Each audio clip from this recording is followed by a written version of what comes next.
읽은 본문을 가지고 오늘 함께 나눌 말씀의 제목은 믿음에 대하여입니다. 감당할 수 없는 전쟁이 닥쳤습니다. 오늘 이야기의 주인공은 여호사밧인데요. 나라가 나눠지고 나서 네 번째 왕입니다. 나라가 나눠질 때 여로보암이 왕이었고요. 그 아들 아비야가 왕이었고 그 아들 아사에 이어서 왕이 된 사람이 여호사밧입니다. 여호사밧은 그 앞에 있었던 왕들보다 더 강한 세력을 일구었던 사람이에요. 르호보암의 군사가 18만 명이었다 기록되어 있거든요. 르호보암의 아들 아비야가 세웠던 군사가 40만 명입니다. 그의 아들 아사가 세운 군대가 58만 명. 근데 그에 비해 여호사밧의 군대는 116만 명이에요. 그러니까 압도적으로 그 아버지보다 강했고 그 할아버지보다 강했고 그의 증조 할아버지보다 강했습니다. 근데 문제는 이 강함이라고 하는 거는 언제든지 상대적일 수밖에 없다는 겁니다. 내가 아버지보다는 강했지만 그의 닥쳐서 감당해야 될 전쟁에서는 그렇게 유용하지 못할 수 있는 거죠.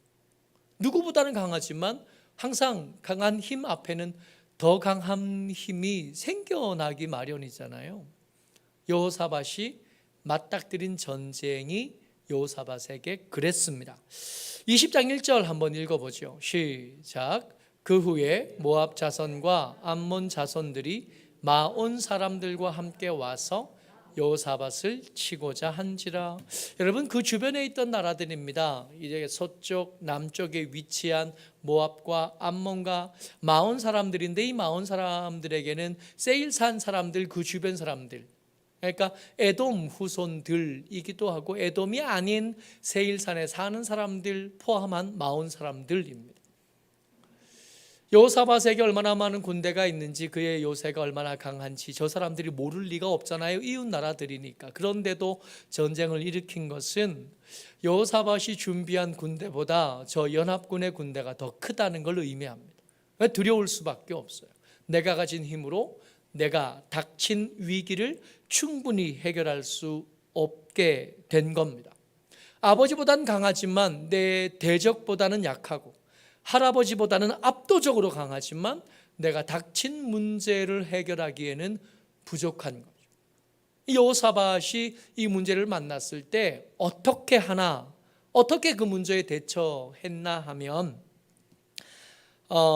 그 아버지 아사는 감당할 수 없는 문제가 생겼을 때 나보다 더 강한 힘을 가진 아람 왕 벤하닷에 의지했다가 책망받았던 기억이 여호사밧에게 있는 겁니다. 그래서 여호사밧이 그렇게 하지 않기로 결정해요. 여호사밧은 믿음 있는 사람이고 하나님 앞에 정직한 사람이었다 평가를 받는 사람입니다. 그래서 그렇게 하지 않습니다. 더 강한 힘이 아니라 우리가 하나님의 백성이고 하나님의 사람이니 우리의 도우심이 하나님에게부터 와야 정상인 것을 그가 알게 되고 그것을 실천한 거죠. 언제든지 믿음은 위기 앞에서 빛을 발하는 법이거든요. 20장 3절 4절 말씀입니다. 어떻게 여호사밧이 이 위기에 대처했나 같이 읽어봅니다. 시작. 여호사밧이 두려워하여 여호와께로 낯을 향하여 간구하고 온 유다 백성에게 금식하라 공포하며 유다 사람이 여호와께 도우심을 구하려 하여 유다 모든 성읍에서 모여와서 여호와께 간구하더라.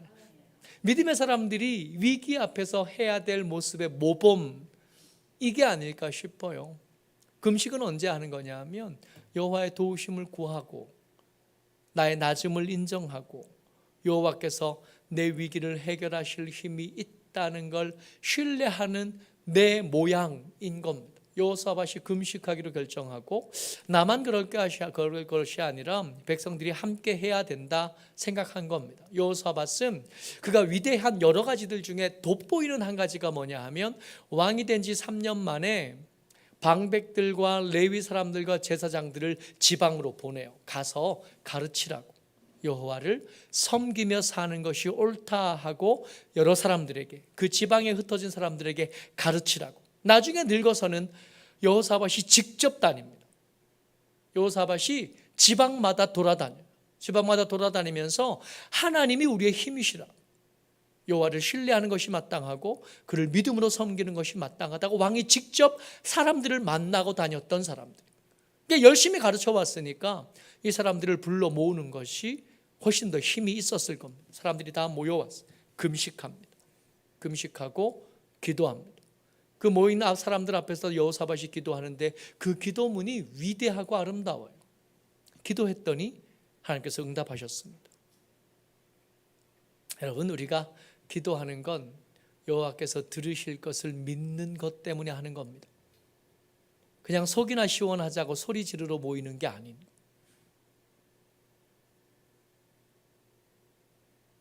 그저 마음이나 좀 편하자고 하는 짓이 아닌 거예요. 기도의 양만 보자면 우리가 불교를 따라가지 못합니다. 기도에 대한 간절함만 보자면 이단이 우리보다 훨씬 더 간절합니다. 그도 그럴 게 재산을 거의 다 바쳤으니 간절에 질받게. 근데 기도의 양이 많다, 기도가 간절하다, 그게 아닌 거예요. 그게 아니라 응답하시는 하나님에 대한 인식이 있는가, 하나님이 그 사람의 기도를 들으시겠나, 하나님께서 그 기도를 들으시고 일하시겠나, 이게 중요한 거고. 여호사밧이 그 백성들과 함께 기도했고 하나님께서 그들에게 응답하셨습니다.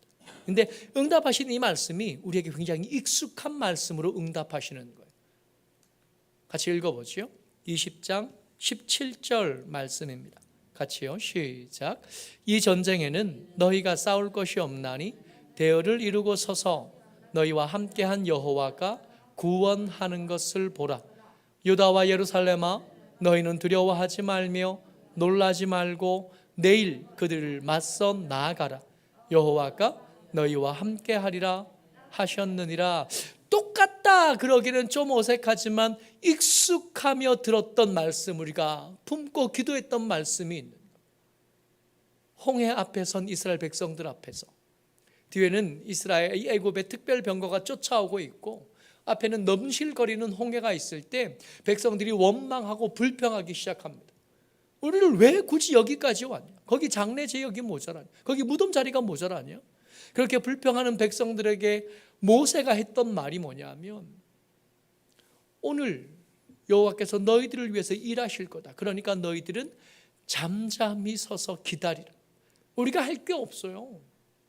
우리가 해야 될 뭔가가 있는 게 아니라 그냥 기다리면 되는, 여호와께서 구원을 행하실 텐데 그 구원을 보면 된다 말씀했던 모세가 전했던 말씀과 지금 금식하는, 위기 앞에서 금식하는 여호사밧과 그의 백성들에게 말씀하시는 말씀의 내용이 똑같은 거예요.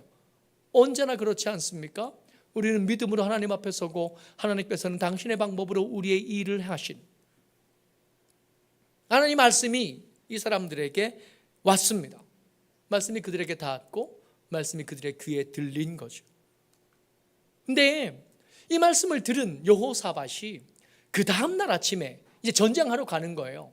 뭐라 그러셨냐면, 가만히 있으라, 너희들이 할 건 없다 그러셨지만 뭘 해야 되냐면 가서 서야 되는 거예요. 그 군대 앞에 가서 서는 것까지 이들에게 해야 될 일로 하나님께서 말씀하셨거든요. 가는데 가다가 생각해요.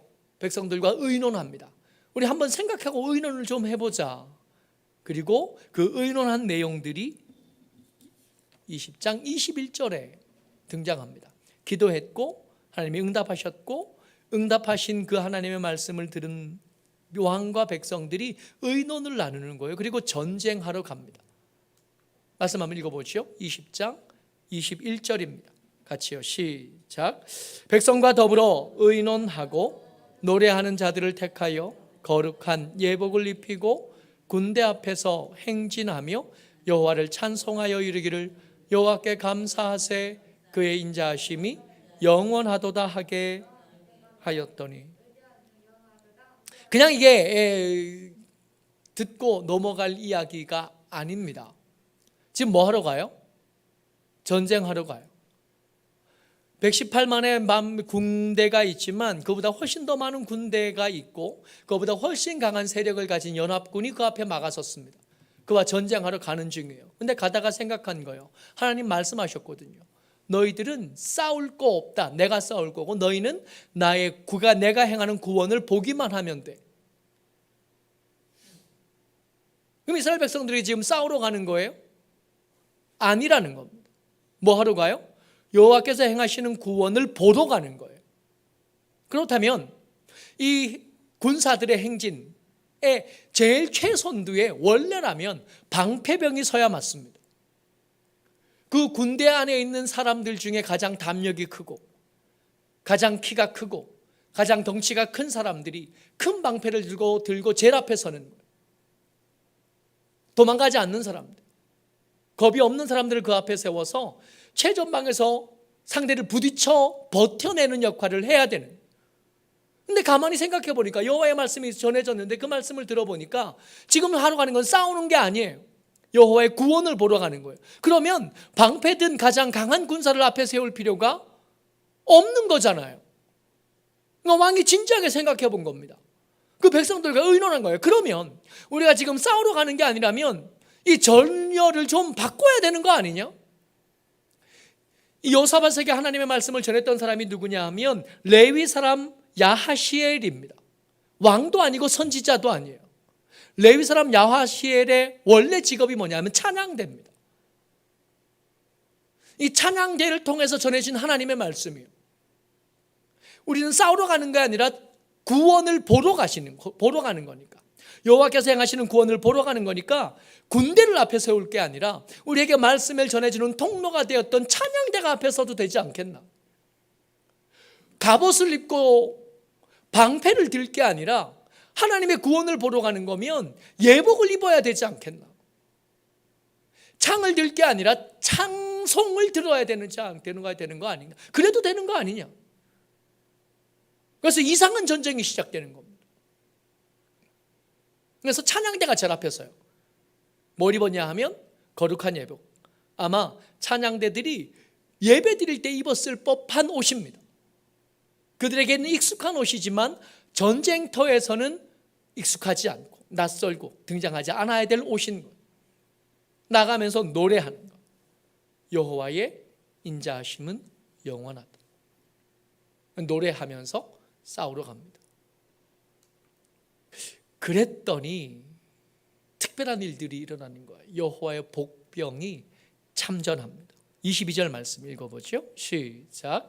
그 노래와 찬송이 시작될 때에 여호와께서 복병을 두어 유다를 치러 온 암몬 자손과 모압과 세일산 주민들을 치게 하심으로 그들이 패하였으니, 여기서 세일산 주민들과 마온이 같은 사람들이에요. 같은 사람. 저게 궁금한 거예요. 이 말씀을 읽다 보면 여호와께서 복병을 그 앞에 전쟁하러 오는 상대편 모압의 연합군들을 이스라엘의 군대가 맞이한 게 아니라, 유다의 군대가 맞이한 게 아니라 여호와의 복병이 맞이한 거잖아요. 그러니까 유다의 군대가 싸운 게 아니라 여호와의 복병이 싸운 겁니다. 그래서 고민이 생기는 거예요. 이 복병이 누구냐? 그래서 언뜻 생각나는 건 이 복병은 하나님의 천사다. 이런 예가 때때로 있었잖아요. 아수르 군대를 하룻밤 사이에 전멸시켰던 천사 하나가 기억나는 거예요. 근데 문맥에 보니까 꼭 여호와의 천사가 아니라도 돼요. 지금 이 모압 연합군 사이에는 이미 분란이 있는 거예요. 이미 그들 사이에는 분열이 있으니까 그 분열한 중에 아마도 뒤에 말씀해 보면 23절 말씀해 보면 암몬과 모압이 일어나서 세일산 주민들과 싸웠다고 됐어요. 그러니까 아마 세일산 주민들 중에 누군가가, 마온 사람 누군가가 이 자기들 중에 있는 연합군들과 마음이 안 맞은 거예요. 그들이 몰래 와서 복병으로 숨어 있었을 수도 있지 않겠나? 그럴 수도 있죠. 중요한 건 그게 아니거든요. 하나님께서 기적을 행하시는 방법은 언제나 다양하지 않았습니까? 그냥 말씀으로 고치기도 하시고, 만져주기도 하시고, 혓바닥을 꺼내기도 하시고, 침을 뱉어서 진흙을 이렇게 이겨서 눈에 바르기도 하시고, 굳이 안 그래도 될 텐데 가서 씻으라 그러시고, 수많은 방법들을 동원하시잖아요. 그러니까 이게 천사여도 괜찮고 그들의 내부의 분열로 인한 충돌이어도 사실은 상관없습니다. 중요한 건 하나님이 그 전쟁에 참전하셨다는 게 중요합니다. 여러분, 믿음으로 사는 사람들의 삶에는 하나님의 참전하심이 있는 줄 믿습니다. 우리가 기대할 수 없는 방법이 하나님에게는 평이한 일들로 일어날 수 있는 거예요. 물이 물 위에 쌓이는 것에 대한 보고를 우리가 들었던 적이 있는 겁니다. 홍해가 갈라져서 벽이 되고 요단강이 갈라져서 저 멀리 물로 쌓인 벽이 생겼던 기억들이 성경에 기록되어져 있지 않습니까? 물 위를 걸었던 베드로의 고백이 있고 죽었던 사람들의 살아남이 있었고 살아나서 그들 가운데 죽었다 살아난 사람들이 함께 걸어다니는 경험을 했던 사람들의 보고가 성경에 있잖아요. 예배드리다가 떨어져 죽었던 청년이 살아난 이야기가 있고 이미 죽은 지 오래됐던 여자들이 살아난 이야기 얼마든지 성경에 있잖아요. 어떨 때는 엎드려 겹쳐서 기도하면서 살아나기도 하고 엘리사의 경우는 그 시신에 닿았던 그 뼈다귀에 닿았던 다른 시체가 살아나기도 했었어요. 어떤 방법이든지 가능합니다. 중요한 건 그 방법이 뭐냐? 그게 아니라 그건 하나님의 몫이니까 믿음의 사람에게 하나님께서 참전하신다는 겁니다. 믿음으로 사는 사람들에게 하나님께서 그 삶에 들어오시는 것, 그 삶의 현장에 간섭하기 시작합니다. 중요한 건 이겁니다. 각자의 삶의 다른 방법으로 역사하시는 하나님께서 믿음으로 사는 사람들을 찾으시고 믿음으로 여호와께 의지해 오는 사람들을 밝히 보시고 기뻐하셨다가 그들의 삶에 들어오시는 거예요. 그들의 고난 속에 들어오고 그들의 기쁨 속에 들어오고 그들의 슬픔 속에 그들의 급박한 것 가운데 하나님께서 찾아오셔서 그 가운데서 당신의 방법으로 일한다는 거예요. 이게 중요합니다. 믿음의 사람들에게는 하나님의 참전하심이 있습니다. 오늘 설교의 제목이 믿음에 대하여. 여호사밧이 생각하는 믿음이 뭔가? 이 백성들과 의논하기 전에 백성들 앞에서 이 찬양들을 앞에 세우기 전에 백성들에게 하는 말이 여호사밧의 믿음이, 이게 우리가 지향점으로 삼아야 될 믿음의 모습인 겁니다. 20절 말씀 같이 읽어요. 시작. 이에 백성들이 아침에 일찍이 일어나서 드고와 들로 나아가니라. 나갈 때에 여호사밧이 서서 이르되 유다와 예루살렘 주민들아, 내 말을 들을지어다. 너희는 너희 하나님 여호와를 신뢰하라. 그리하면 견고히 서리라. 그의 선지자들을 신뢰하라. 그리하면 형통하리라. 아멘. 여러분, 견고함이 우리에게 필요하잖아요. 지진이 나도 창수가 나도 흔들리지 않는 게 견고함일 텐데 그 견고함을 내가 가진 재산으로, 내가 가진 인맥으로, 내가 가진 실력으로 쌓겠다 하는 사람을 믿음의 사람이라고 하지는 않습니다. 견고함을 어디서 얻어요? 여호와 하나님을 신뢰하는 것으로 견고함을 얻겠다고 선택하는 것, 이걸 믿음이라고 합니다. 그의 선지자들을 신뢰하라. 여기 좀 오해가 있을 텐데 지금 이 역대하 20장 문맥에서 그의 선지자들은 누구예요? 레위 사람 야하시엘입니다. 때때마다 다르겠죠. 어떨 때는 이사야일 테고 어떨 때는 예레미야일 테고 어떨 때는 이런 사람 저런 사람일 겁니다. 어떨 때는 동네 사람일 수 있겠고 어떨 때는 교회 목사님일 수 있겠고 어떨 때는 아이들의 말일 수 있겠고 어떨 때는 조금 모자라 보이는 어떤 사람의 표정일 수도 있을 겁니다. 중요한 건 그가 누구냐가 아니라 그가 맡은 여호와의 말씀이 중요한 거예요. 그의 선지자들을 신뢰하라 할 때 그의 선지자는 야하시엘이 아닙니다. 그에게 하나님의 말씀을 맡기셨던 하나님인 거예요. 말을 두 가지로 썼지만 두 가지는 똑같은 말이에요. 여호와를 신뢰하라와 그의 선지자들을 신뢰하라는 똑같은 말씀입니다. 하나님을 신뢰하고 그의 말씀을 신뢰하라는 거예요. 그게 견고함의 시작이고 그게 형통함의 시작이라는 겁니다.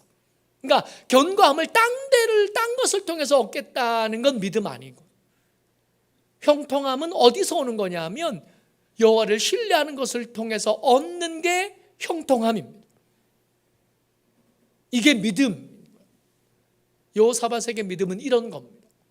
내 견고함은 어디서 얻는 거냐 하면 여호와를 믿는 믿음에서 얻는 거예요. 내 형통함은 어디서 얻어요? 그의 말씀을 믿는 믿음에서 내 형통함을 얻습니다. 그러니까 나를 형통하게 하는 것은 내 실력이 아닙니다. 나를 견고하게 하는 것은 내 인맥이 아닙니다. 힘들 때 어려울 때 전화할 때가 많은 거, 이거 견고함이 아니라는 거. 여호와를 신뢰하는 것이 내 견고함이고 그의 말씀을 신뢰하는 것이 나의 형통함입니다. 이걸 믿음이라고 부릅니다. 많은 사람들이 엉뚱한 것들을 신뢰하고 의지하면서 견고하려 하고 형통하려 합니다. 그러다가 파산하고 그러다가 넘어지는 걸 보는 거예요. 아니라는 겁니다. 그거 아니다. 그런 거 아니다. 견고함은 여호와를 신뢰함을 통해서 얻는 것. 형통함은 그의 말씀을 순종함을 통해서 얻는 것. 모쪼록 저와 여러분들이 여호와를 신뢰하고 그의 말씀을 신뢰하는 것을 통해서 견고한 삶, 형통한 삶을 누리게 되시기를 주의 이름으로 축복합니다. 아멘. 이 시간 우리 같이 한번 기도했으면 좋겠습니다. 기도할 때 하나님, 엉뚱한 다른 것들 아니라 여호와를 신뢰함으로 내 견고함을 삼게 하여 주옵소서. 여호와의 말씀을 순종함으로 내 형통함을 삼을 수 있도록 도와주옵소서. 엉뚱한 것들을 따라가다가 파선하고 엉뚱한 것들을 따라가다가 넘어지지 않도록 우리를 강권하여 달라고 이 시간을 소리내어서 같이 한번 기도합니다. 은혜가 많으신 아버지,